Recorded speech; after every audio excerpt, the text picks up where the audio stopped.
Hello team, welcome to another ATP Geopolitics video. Myself, Jonathan MS Pierce. This is a late night Ukraine war news update. Actually, it's a broad geopolitical update because we're going to be talking about quite a lot of stuff, mainly Ukraine. But we're actually going to start with Venezuela of all things because this is fairly breaking news.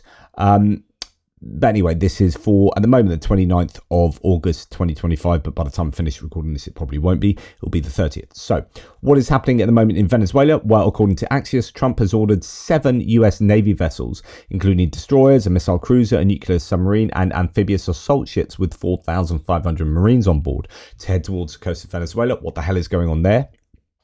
Venezuela are not exactly shining examples of morality at the moment. They are very friendly with Russia. I don't think Trump is particularly concerned with that. More concerned, supposedly, with drug running.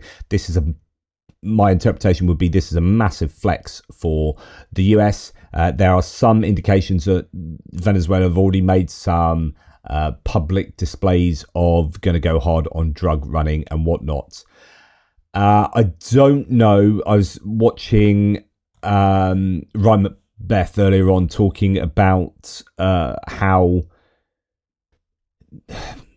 kind of not quite the right ships maybe for going to do some of these activities, but actually Elbridge Colby, the person who's really running things in the Department of Defense, being a massive China hawk, and that's kind of part of the reason why he's so anti-Ukraine is that he's all about China. China's a big threat, and if the US starts doing stuff with Venezuela, because there are rumors that Trump has sent these forces to try and topple Maduro, to try and actually do some kind of coup. Now that would be very bizarre for the president of peace that ran his campaign on stopping wars, and he appears to be bombing Iran and sending ships to Venezuela.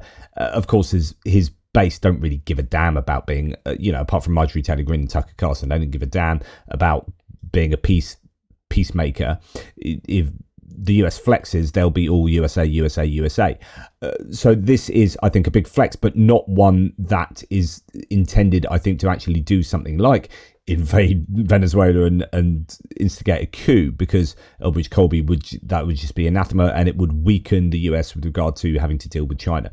But anyway, something to watch, pretty significant. Right, let's go to Russia.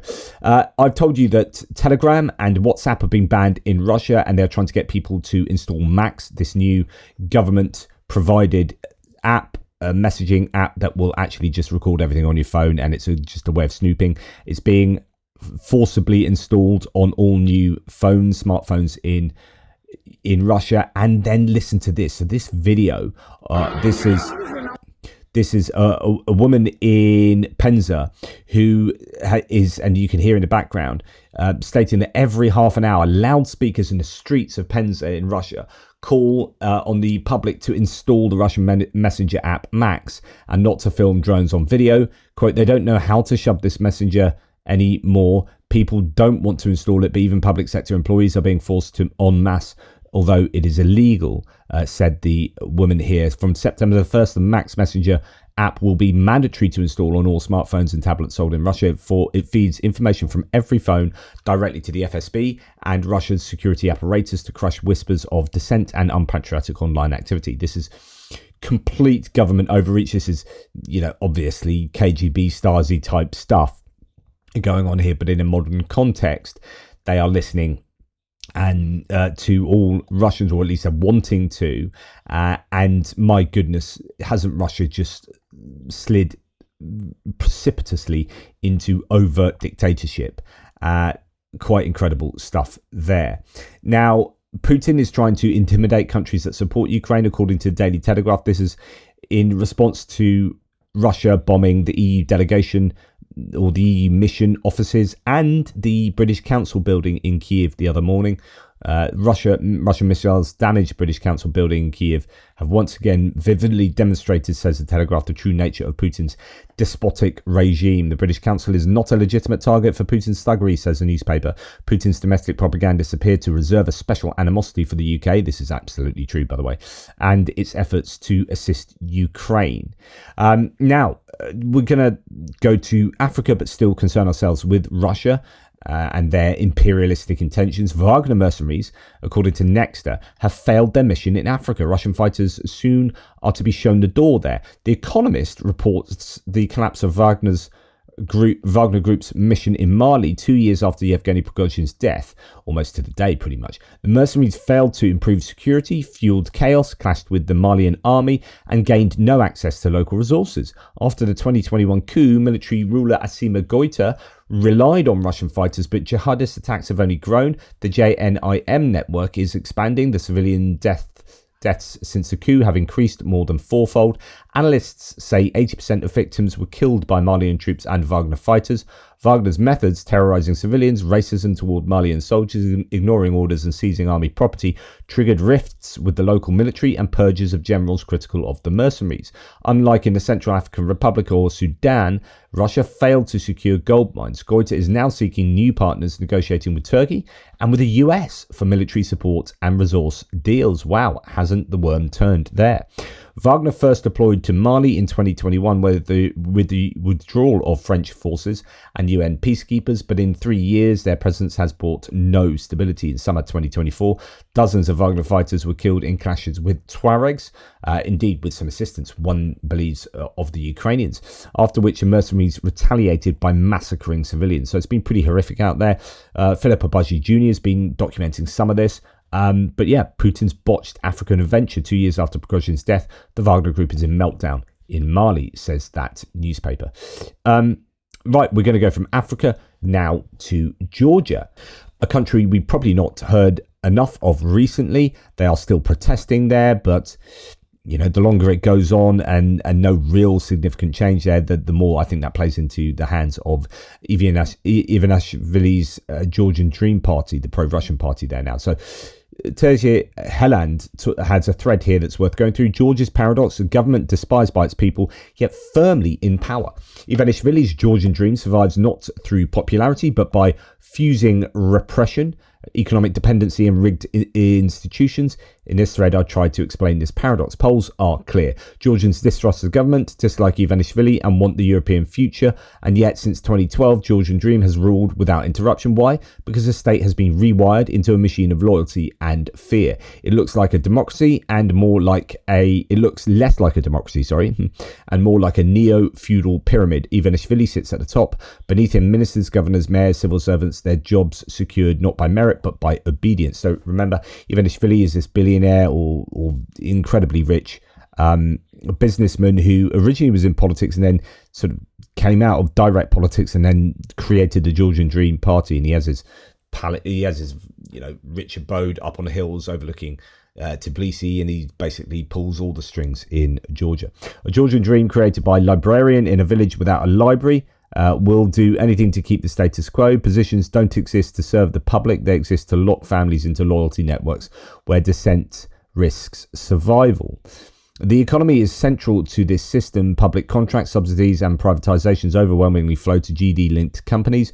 Entrepreneurs know loyalty means survival, defiance means exclusion. This is not capitalism or a free economy. This is a patronage economy where taxpayer money is siphoned into inflated contracts, ghost jobs and political handouts. It keeps Georgian Dream afloat but drains the country's future. Fear tightens the grip. Civil servants risk dismissal if they attend opposition rallies.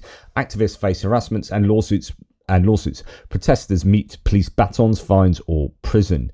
But there's also a benefit. It continues. There's also a benefit. Ahead of elections, pensions rise. Farmers get subsidies. Food parcels appear in villages. Utility bills are written off. People know these are Georgian Dream bribes, but survival often wins over principle. This dual logic of fear and benefit is Georgian Dream's survival formula. Most Georgians dislike the party, but many comply because resistance is costly while compliance is rewarded. And then there are elections themselves. By 2024, GD, Georgian Dream, had captured the judiciary, ombudsman, and election administration. The infamous corridor of fear greeted voters outside the polls with regime loyalists and surveillance.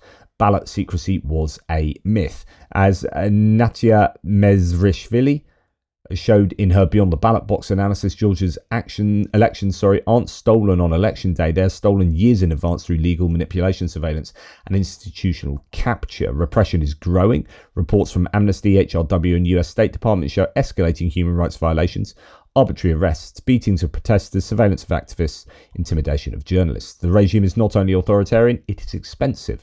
Every ghost job, bribe, propaganda channel, and security operation drains the Georgian taxpayer. Citizens pay the bill. Ivanishvili and his enablers pocket the profit. This is why sanctions must be strategic, not symbolic. Targeting Ivanishvili alone is insufficient. To weaken Georgian Dream, the West must sanction the fixers, donor-linked companies, corrupt judges, and offshore networks that sustain the system. So there you go, a bit of a reminder of what's going on in Georgia. Now we're going to go to the EU, where the Commission President Ursula von der Leyen has been very strong on a rhetoric against Putin, and I like to see this. We need more of this from all sorts of people. She has said to have been outraged by Russia's deadly strike on Kyiv the other night, which killed civilians and damaged an EU diplomatic mission. Quote, "This will only strengthen Europe's unity and Ukraine's defiance." She confirmed a 19th sanctions package is coming. So it's not just rhetoric, it's about actually doing something, and that 19th sanctions package is looking to be another useful addition to what's already in place. She's also said Putin is a predator. Putin's proxies have been targeting our societies for years with hybrid attacks, with cyber attacks. The weaponizing of migrants is another example. They need to join the dots. The EU, Britain needs to do this. We've even seen this with newspapers like the Daily Mail, a very kind of anti-immigrant newspaper, but it's been actually one of the main newspapers to talk about how Russia is behind these migrant corridors coming through Africa. Philip Obagi Jr. talked about this in my interview with him.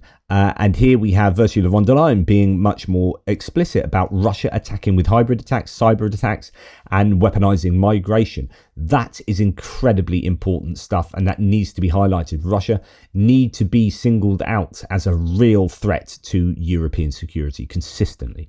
Now, talking about threat to European security, Finland and Poland are exploring an unusual defensive line against Russia. They're going to possibly restore long-lost peat bogs and wetlands to create natural shields against potential Russian aggression. The move would both trap enemy tanks in waterlogged terrain and revive carbon sinks to fight climate change. So actually, a double whammy there of having an environmental impact as well as acting as a really good natural barrier against attacks. This is kind of what exists in the north. If you go basically beneath Belarus in the Ukrainian border area, west of Sumy, like much further west over there towards Belarus, there are all these wetlands and rivers and marshes, and that actually acts as a really strong barrier for the Belarusians to attack over large swathes of Ukrainian territory there, and actually acts as a really good defensive corridor.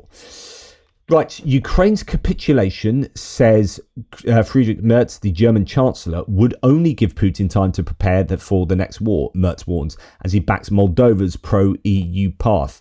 The German Chancellor notes that should not be taken for granted. Things could have turned out very differently, making a reference against Russian aggression, reference to Russian aggression on Ukraine. Now, Merz has also been saying that there's no chance of a meeting between Putin and Zelensky. He's been quite realistic about that, and that's interesting, going against kind of obviously Trump's wishes. He's also getting closer to Macron. The Germans and French, I think, uniting somewhat, certainly politically at the moment. That's really important. Germany is in a state of conflict with Russia. Again, this is going back to what Ursula von der Leyen was saying, and I think this is really, really important.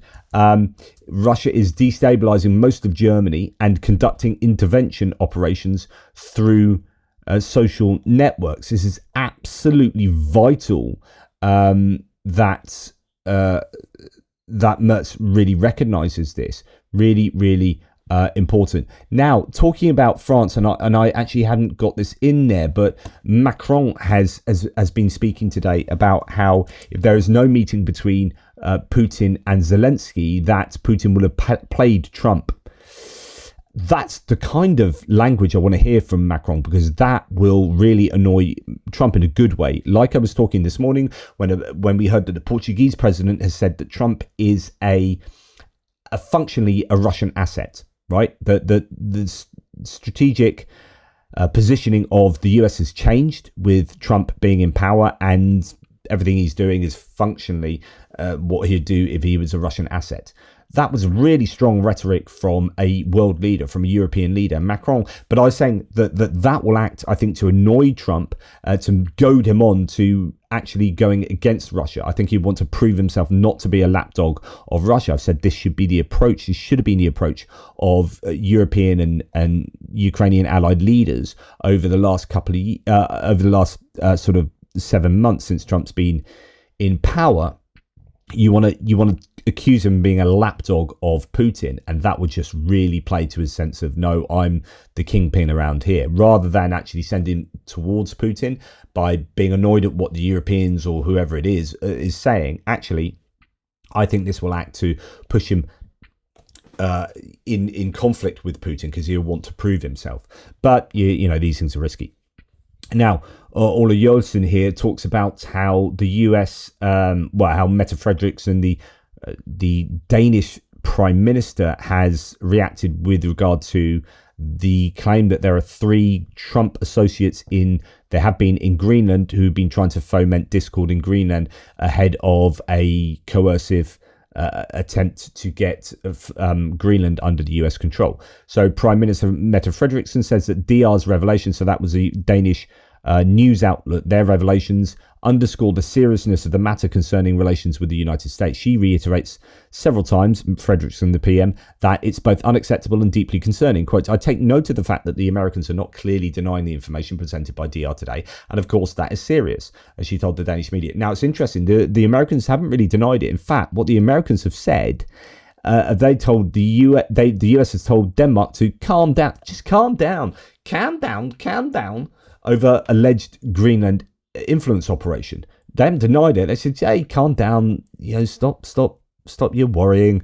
Really quite a concerning reaction, I would say. She emphasizes that from the very beginning, President Trump was serious when he declared his intention to purchase Greenland. She therefore does not believe the issue has simply gone away. At the press conference, the Prime Minister explained that she had just a short while ago concluded a meeting with members of the US Senate currently visiting Europe. According to the Prime Minister's office, the meeting had been scheduled before DR's report on alleged influence campaigns. The meeting was also attended by Vivian Motzfeldt, Minister of Foreign Affairs in the government of Greenland. Quote, we have made it very clear that this is unacceptable, and it is something we will raise directly with our colleagues in the United States who, if this were untrue, could very easily dismiss the claims, Mette Frederiksen said. But as I say, they haven't dismissed them. They just told Denmark to calm down. Absolutely incredible. Okay, slightly worrying Polish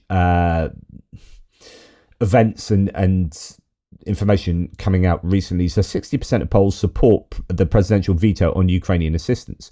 So this is Karol Nawrocki, the right-wing populist president, who is still somewhat supportive of Ukraine, but is more Trumpian and is actually doing things explicitly now to inhibit support for Ukraine. So actually, he appears to be moving in a direction of Russia, and that's really worrying. So 3 in 5 Polish adults back Nawrocki's veto of legislation extending aid to Ukrainian citizens, with the strongest support coming from the younger adults. These people probably ensconced in an internet world that is shifting them maybe in a certain direction. So Kyiv Independent reports the Polish president vetoes Ukraine aid law that was thought to threaten Starlink services as well, although they subsequently claimed that that's not the case. So he has the ability, even though the president isn't as powerful as, say, the prime minister, he has the ability to veto. And what he's done is vetoed a bill that would have extended financial support for Ukrainians fleeing the war, a decision that officials warn will also cut funding for Ukraine's Starlink, etc., etc. But there are other things thrown in there as well. I'm not going to go into the details of the veto so much as just adding things on. So the bill which President Nawrocki vetoed extended the period of assistance, meaning the funding from the Ukraine Aid Fund until the end of March next year, meaning this funding so it won't be extended. Therefore, there is currently no legal basis for funding this from October the 1st. According to Polish outlet Onet, Nawrocki said on August the 25th that Poland's strategic interests have not changed and Russia remains the greatest threat to security. So there's his kind of core position. However, after 3.5 years, the situation in terms of financials and social and political emotions has fundamentally changed. The law that was proposed should be corrected today, Nawrocki added during a briefing in the presidential palace. And I'm not massively against that. I think 3.5 years on, it's difficult because there are still issues within. In fact, there are increased drone attacks on civilians in Ukraine. So actually, you could build up a case that they need it kind of more now than they did 2 years ago. But Ukraine relies heavily on no, I want to go on. So there was more. Right. So among other measures, this is the part, Nawrocki announced the submission of his own bill that, among other measures, would extend the period required to obtain Polish citizenship from 3 to 10 years and introduce harsher penalties for illegal border crossing. He also proposed equating the Bandera symbol with Nazi and communist symbols in Poland's criminal code and revising the law on the Institute of National Remembrance to reflect crimes committed by the Ukrainian insurgent army. So this is going back to the Volyn massacre and whatnot. The controversy over historical symbols has long complicated Polish-Ukrainian relations. While many in Poland associate Stepan Bandera's legacy with wartime atrocities in Ukraine, the figure has come to symbolize resistance and national identity, especially in the fight against Russia's ongoing invasion. In order to eliminate Russian propaganda and set relations with Ukraine on mutual respect, I believe we should also include in this bill an unambiguous slogan, "Stop Banderism," Polish president declared. So this is essentially arguably putting a wedge between the Ukrainians and Polish in a way that I don't think helps. So anyway, he's a complex one, Nawrocki, and there's an element of that. Now, taking all that on board, the Euromaidan is reporting on, and I'm not going to pronounce this correctly, but I presume this is a Polish media outlet, Rzeczpospolita.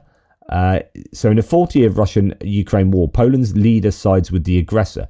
While Russian bombs fall, President Nawrocki blocks support, giving the Kremlin exactly what it wants, says this op-ed. So in an editorial published on the 27th of August, Rzeczpospolita stated that in the 4th year of Russia's all-out war against Ukraine, Nawrocki has taken a position that aligns with the aggressor. Commentary by Susanna Dabrowska focused on Nawrocki's recent veto of a bill that would have expanded support for Ukrainian citizens, framing the decision as politically motivated rather than policy-based. According to Rzeczpospolita, the Polish president's veto marks the beginning of a process to unify Poland's right-wing political forces in preparation for the 2027 parliamentary elections. Nawrocki needs to build a right-wing coalition between the Law and Justice Party and the Confederation. So the Law and Justice Party are a right-wing populist party that were in power. They actually got the most votes, but not enough to go into coalition with anyone. No one really wanted to go into coalition with them. The Confederation was smaller, but the Confederation is even more right-wing populist party that is actually pro-Russian, whereas Law and Justice Party is pro-Ukraine, but actually in a more kind of not quite a Trumpian way, but that kind of direction. So you've got the coalition in ruling at the moment is a minority coalition with Donald Tusk and other parties, more liberal or more centrist and more EU looking. But Nawrocki wants to unify the Confederation and the PIS, which I think would be a real problem. The editorial highlights Nawrocki's signing of the Torun Declaration promoted by pro-Russian politician Stavomir Mentzen. So Mentzen is, as part of his broader strategy, it notes that unless the ruling coalition presents a strong presidential challenger, the right-wing bloc may achieve its goal of securing a constitutional majority. So the piece argues that Nawrocki has maintained a clear and consistent anti-Ukrainian positions since entering political life. While such positions are not unique among world leaders, the context of war renders them significant. According to Dobrovska, in wartime there is a binary choice between supporting the victim of aggression or the aggressor. The op-ed concludes that from the president's circle, the distinction appears secondary to internal political priorities. Connects a shift in political decisions to changing public sentiments. The commentary states that societal attitudes are now shaping political behaviour, and the political messaging in turn reinforces those attitudes. The result, it says, is a feedback loop that has already led to incidents of violence, public conflict and discrimination against children. And finally, the op-ed also links the rise of anti-Ukrainian sentiment to earlier Russian disinformation campaigns. It notes the efforts originating in the Kremlin since 2022 using false stories, social media content and memes were initially dismissed as implausible. However, the article states that the narratives have become more influential and are now shaping public discourse. The seed planted in Moscow in 2022, the editorial says, is now producing results. And this is something you see all over Europe. This is something you see in the United States. The Russians have been incredibly successful in spreading disinformation and spreading their narrative that is picked up upon by particularly right-wing populist political parties and movements. Bloomberg reports, moving on, that the EU is considering introducing secondary sanctions. So going back to Ursula von der Leyen and sanctions, the EU is considering secondary sanctions, rather like the US, to prevent third countries from helping Russia circumvent the bloc's existing restrictive measures. Ministers are expected to discuss the use of anti-circumvention. So this might look at places like Kazakhstan, so on and so forth. The anti-circumvention instrument, which was agreed in 2023, but it has never been used, according to the sources. Ministers are also considering, says Max 25, the possibility of introducing further sanctions, which would target Russia's oil, gas and financial sectors, as well as additional restrictions on the import of and export of Russian goods.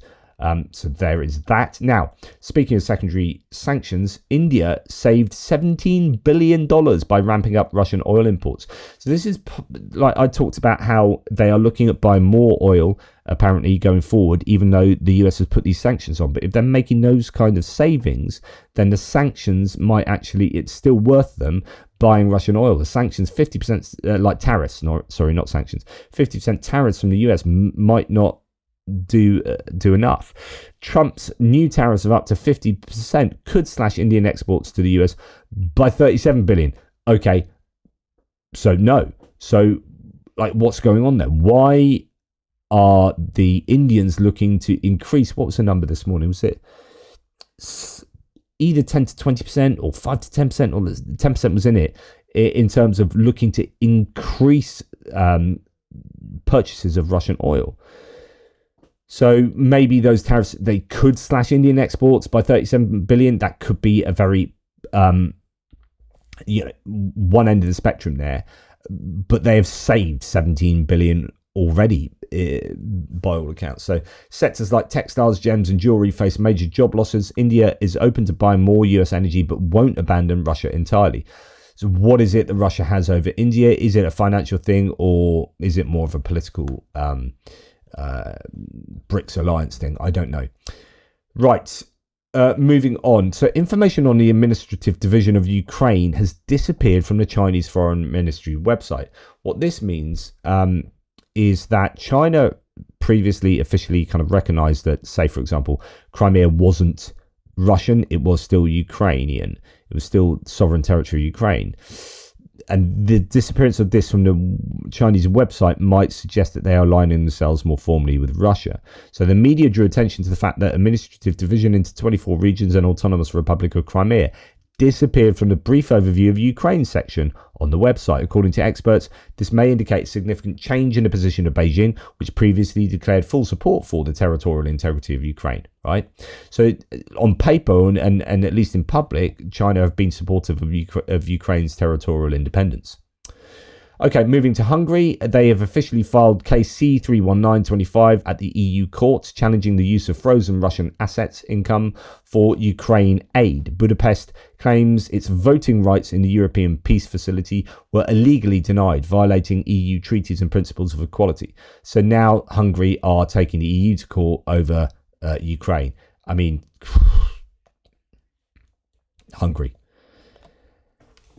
And continuing with the theme of Hungary, a secret document has been released by Inform Napalm, I think it is, exposing, who are like a hacker group, a Ukrainian hacker group, exposing Hungary's government-level scheme to export Russian aircraft as European. So while Viktor Orban publicly frames his positions as peace advocacy, leaked documents reveal systematic coordination with Russia's military-industrial complex. Secret document has exposed Hungary as the Kremlin's Trojan horse inside the EU, say Inform Napalm investigators. They have obtained a letter revealing the so-called ANSAT project, a scheme discussed at the level of the Hungarian government with Russia's state-owned helicopters of Russia. Under Prime Minister Viktor Orban, Hungary has consistently acted as Russia's ally within the EU. He has opposed EU sanctions on Russia, providing military aid to Ukraine and supporting Ukraine's EU membership aspirations. This positioning has increasingly isolated Hungary within the bloc. The plan was to use Hungary as a platform for legalizing and assembling Russian military equipment, which would then be exported under a European brand. I mean, surely that's way too obvious. But anyway, the document confirms that the project was presented to Hungary's Ministry of Finance and discussed at government level. A joint working group was created with Hungarian officials, including a Deputy State Secretary of the Finance and Economy Ministry, and coordination was entrusted to Armitech Industries Limited in Budapest, a company openly lobbying for Russian interests. So, just in case you're wondering who they stood with. I've already reported to you today that Peter Szijjártó, the Foreign Minister of Hungary, has been on Robert Magyar from Magyar's Birds. They've been blowing up the Druzhba pipeline. It's now happened like 4 times, or elements of the pipeline infrastructure. 4 times they hit it, and Hungary and Slovakia have been moaning to the EU about this. Then Peter Szijjártó had declared this morning that, or was it yesterday, that Robert Brovdi had been banned from not only Hungary, but the whole Schengen area of like free movement of people around Europe. I don't know how he can do that on behalf of the whole of Europe. But anyway, so he banned Magyar from Hungary, at which point Radoslaw Sikorski, the Foreign Minister of Poland, had a right go at Peter Szijjártó in public, and then said Magyar's welcome in Poland for any R&R anytime he wants. So that you've got this division now between Hungary and European colleagues. Now Peter Szijjártó seems to be having an argument with Lithuania. So Kęstutis Budrys, who I think is the foreign minister of Lithuania, says Hungary's decision to put an entry ban on a defender of Ukraine fighting against Russian terror is a shameful act. Commander Magyar, thank you for blah, blah, blah, so supporting of Magyar. Peter Szijjártó then says it's shameful that you cherish actions which endanger the energy security of a fellow EU member state. To which then Budrys replies, Szijjártó, Foreign Minister Szijjártó, Lithuania has always advocated for energy security of the entire EU, which is only possible without Russia. We have achieved full energy independence, we know how, and we can help Hungary do the same, if there's such a will, of course. So this is brilliant. This is absolutely brilliant. In public, Lithuania is saying, look, we've weaned ourselves off Russian hydrocarbon dependence. We can help you do that too if you want. You're only endangering yourselves really by depending, voluntarily depending on Russia. Absolutely brilliant. The storm that this thing with Robert Brovdi has caused is pretty incredible. Right. I didn't play this part from the insane cabinet meeting the other day, but Trump was asked a question and Trump gave an answer. This past weekend, Sergei Lavrov was saying that Putin will not sign a peace deal with Zelensky because Russia views him as illegitimate. I'm just wondering if the Russians had been relaying this to your team, if they view Zelensky, as a leader worth signing a peace deal with, if they will go to the table. Doesn't matter what they say. Steve can answer, but I can answer too. Doesn't matter what they say. Everybody's posturing. It's all bullshit, okay? Everybody's posturing. Steve, do you have... I couldn't quite work out. I mean, this is... So the question is about Lavrov, right? And he's saying he's posturing, essentially, is what Trump's saying, which is correct, right? But he says everybody's. So I don't know if this is just another example of both sidesism. Like, everyone's posturing. It's all BS. And he's getting frustrated. And in fact, talking about that frustration, This is Michael Weiss saying Alaska gave the Russians a nice propaganda victory, but it gave Trump nothing. And I don't know where this is from. It's probably the Atlantic. So it's this Atlantic article that has caused quite a ruckus. So, quote, Trump has privately fumed in recent days that his high-profile attempts at diplomacy have yielded nothing, one senior administration official and one former official who stays in close touch with the White House told us. The irritation has been reinforced by some Russia hawks in the GOP, including Senator Lindsey Graham, a Trump confidant who has urged the president to threaten Russia again with sanctions if it won't come to the negotiating table. The shape of a possible peace deal, if and when it materializes, remains unclear. The United States has not firmly committed to offering security guarantees for Ukraine, but the Trump administration is considering continuing to share intelligence with the Ukrainians and potentially offering assistance with air defense. And this is, alongside Putin told Steve Witkoff, that Russia would need de jure recognition over Crimea and Donbass. In return, Moscow would give up legal claim to Zaporizhia and Kherson. But what would become of the thousands of Russian soldiers stationed there was not addressed. Right. Okay.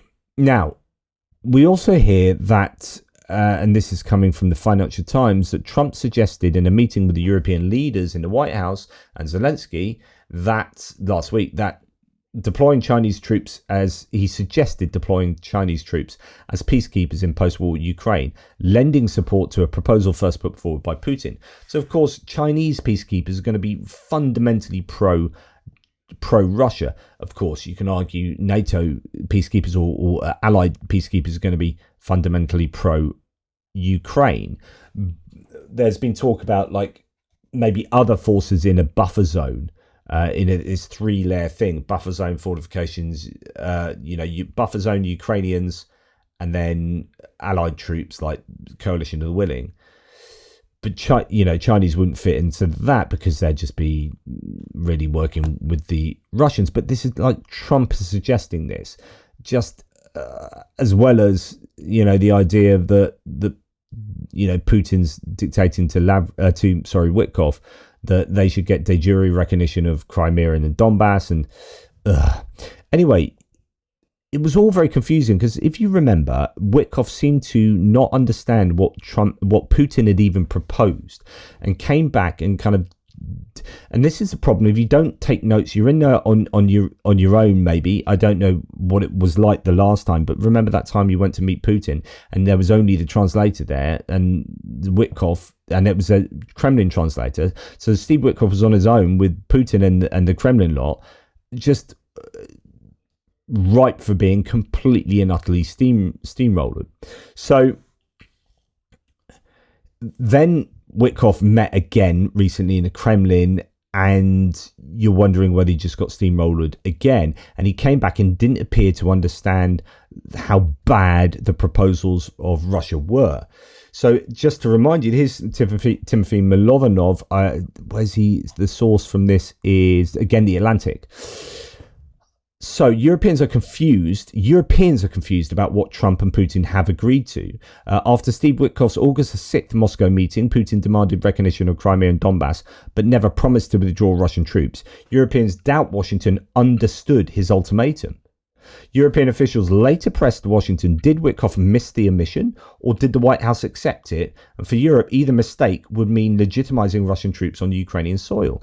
Allies don't like Trump's improvisation. On August the 15th, he promised them he'd seek a ceasefire only. Hours later in Anchorage, he talked about land swaps and peace without a truce. To Europe, it looks like betrayal. They fear Trump is too eager for a deal and too easily swayed by whoever speaks last. A one-on-one with Putin makes him nervous because, as one diplomat put it, quote, Trump is not a details guy. And we're going to come on to this in a second. Some really important stuff on this. Trump is not a details guy. Remember, I've talked very often about he's not got the requisite knowledge. He doesn't read. He doesn't take intelligence briefings. So where's he getting his information from? Fiona Hill said, in Trump 1.0, when she was on the phone with him and Putin, that he was just completely unprepared, Trump. He thought he could just do it by vibes. And he's still like that. So he's not a details guy. Europeans also dislike Trump's choice. And by the way, I've been saying this for a long time, so it's really nice to hear European leaders say this too. Europeans also dislike Trump's choice of envoy. Witkoff is Trump's longtime real estate friend with no diplomatic experience. They fear he doesn't know Ukraine's history or Putin's methods, which is true. Like he had that... he went and met Putin and then went and had an interview with Tucker Carlson, and he didn't even know the names of the regions. And it's just like, oh my God, you know, you are negotiating away Ukrainian territories you don't even know. What scares them most is that Trump might trade away Ukraine's security for optics. The red carpet, the B-2 flyover, Trump applauding Putin, all look to them like a propaganda win for Moscow. European leaders rushed to Washington after Alaska, worried Trump was leaning toward Putin, which he was, of course. They still lack clarity. They don't know what exactly Putin told Witkoff, what Trump took from it, or what US policy actually is. And this goes on. So what have I got next one? No. Okay, I'm going to go to this one next. Yes. So just to build on the idea that European leaders think that Trump is just being manipulated by Putin, the former UK Defence Secretary, who's a conservative, right? Ben Wallace, he did a really good job for Ukraine. So he said, just travelling back from Kyiv, spent Wednesday night listening to Russia's idea of peace. In other words, he was caught in the drone attacks in Kyiv. Drones and ballistic missiles incoming to the city. It is clear Putin doesn't have any intention to make peace. In the meantime, the US Department of Defense is requesting that allies do not assist Ukraine in any operations so as not to jeopardize a deal. Putin is laughing at Trump.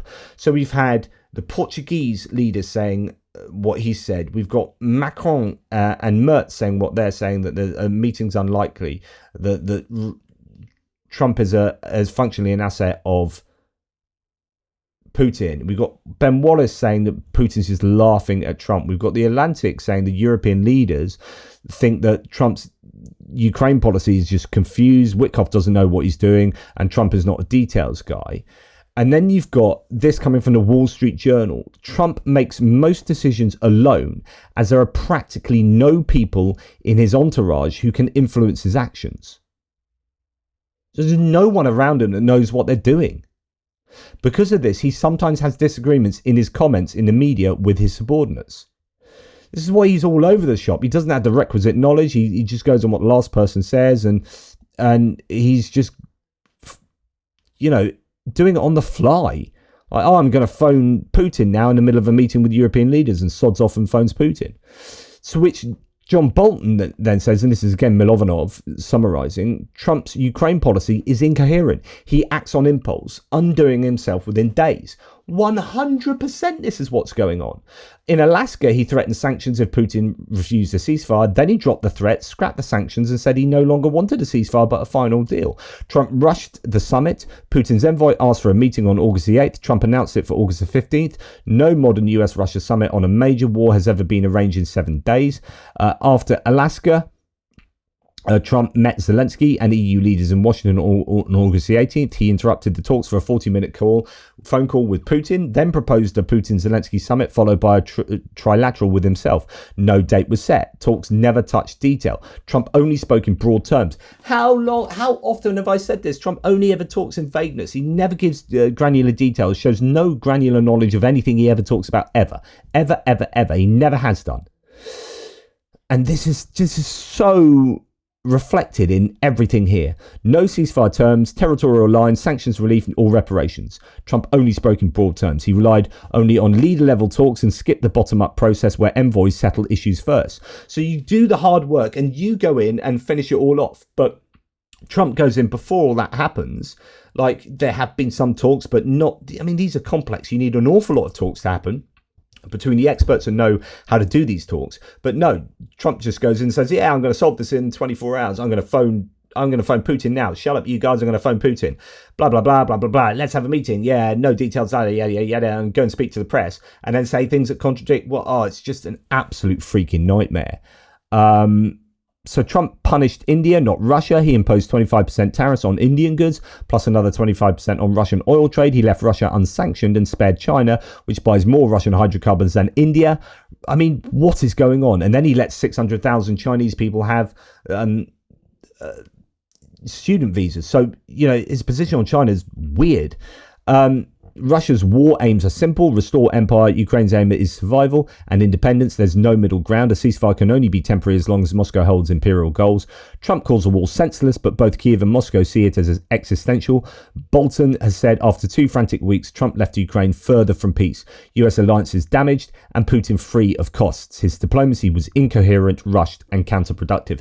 And yet again, I 100% agree with John Bolton. Never was a massive fan of John Bolton previously, but on Ukraine, he's absolutely on point. And on Trump, he's absolutely on point these days. And I could, if you are someone like Andy S, who still thinks the sun shines out of Trump's arse, you need to come on and publicly debate with me all of these details, and still tell me that Trump knows what he's doing, that he's the best guy for Ukraine. It's just insane. The Daily Beast reports Steve Witkoff's colleagues are increasingly frustrated with his refusal to consult experts or even prepare for meetings. So this is like Trump all over again, not prepared. He doesn't have the requisite knowledge. He's not preparing for meetings, and his colleagues are getting frustrated with him. Gee whiz. Then you've got the absolute insanity going on in the CDC. But I just want to join up this idea of not having experts here.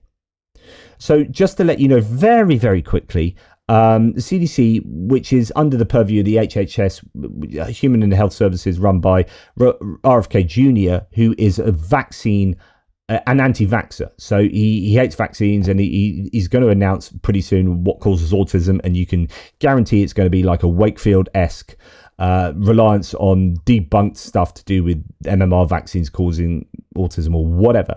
And he's dead against pandemic vaccines, and he's stripping vaccine research into mRNA vaccines and also provision. He's, you got anti-vax areas having huge measles outbreaks and blah, blah, blah. So anyway, they purged the head of the CDC, and then that led to 4 people resigning at the top of the CDC, including this chap, Dimitri Daskalakis. He resigned from the CDC yesterday, and talks to Caitlin Collins by revealing that RFK Jr. received no briefings from CDC experts on measles, COVID or the flu. He's not doing his job, and we all pay the price. So this is exactly what we've seen with Steve Witkoff and Donald Trump. There's just no expertise. I think that, well, first I want to say one thing in response to something Dan said. So I think that an important thing to ask the secretary is, has he been ever briefed by a CDC expert on anything? Specifically measles, COVID-19, flu. I think that people should ask him that in that hearing. What would the answer to that be? So the answer is no. So no one from my center has ever briefed him on any of... No one from the CDC has ever briefed the head of the HHS. Donald Trump does not take intelligence briefings, or very few. He doesn't read. He doesn't rely on experts. Steve Witkoff doesn't rely on experts. It's all about vibes and preconceived ideas. Of those topics. Really? So I don't know where he's getting his... Really? No one has ever briefed him on any of those issues that you just mentioned there, including measles, given the outbreak in the United States right now? He's getting information from somewhere. Yeah, he's getting information from somewhere, but that information is not coming from CDC experts, who really are the world's experts in this area. Like, folks from around the world call us with questions around these infections. And we are seen as the expert. CDC is seen as the expert in these areas. CDC is the preeminent public health organization, I'm going to say, in the world. And he's not taking us up on several offers to brief him on these very important topics. Why do you think that is? On the issue, I don't know the answer. Perhaps he has alternate experts that he may trust more than the experts at CDC that the rest of the world regards as the best scientists in the areas. If that doesn't scare the shit out of you, I don't know what does, because do you know what? We know what pandemics can do, right? So this kind of lack of expertise and the idea that actually, we heard about European leaders just view Trump as not a details guy. Well, actually, Like there were stories in Trump 1.0 when apparently he was going in and speaking to GOP senators, like Republican senators, and they would go in and they would all obsequiously like fawn over him and say the right things. And then he'd leave the meeting and they'd all start laughing about. I mean, I forget who leaked or who was talking about this story, but the claim was that the Republican senators would be laughing behind his back when he'd leave a meeting. Like, everyone's got this idea that he's just freaking useless, or laughable or whatever. But no one's got the guts to stand up to him. And now he's got a whole White House and a whole internal security services kind of backing him up. Everyone's completely scared because, you know, if you go against him now, you've got Elon Musk defunding you for your primary or whatever. Now, Gavin Newsom talks about this in an interview, who is the California governor who's kind of going strongly fighting against Trump at the moment. I've had the privilege of meeting a lot of foreign leaders. I've had a chance. What's the general? If not putting, they're laughing behind his back. That did not happen. I'm making this clear. They're do not conflate what I just said with the meeting I had with the Denmark delegation. No, it wasn't them. Other foreign leaders are laughing. I've had dozens and dozens. Ambassadors met with him. What are they saying? They're laughing behind his back. He's being played everywhere. It's an embarrassment. Now, you could say that there's a bit of politicking going on there. I would believe that 100%, because virtually everyone I know laughs at Donald Trump in the UK. I went to the pub last night. Everyone I spoke to about him was like, "Oh my God, he's a wingnut," and blah blah blah. Like, and you know, I was speaking to pretty clever people at the pub the other night who do things in, you know, who have pretty important jobs in different places. And so it's not that different from, say, a politician or an ambassador. And just so I 100% believe this. 100% believe that.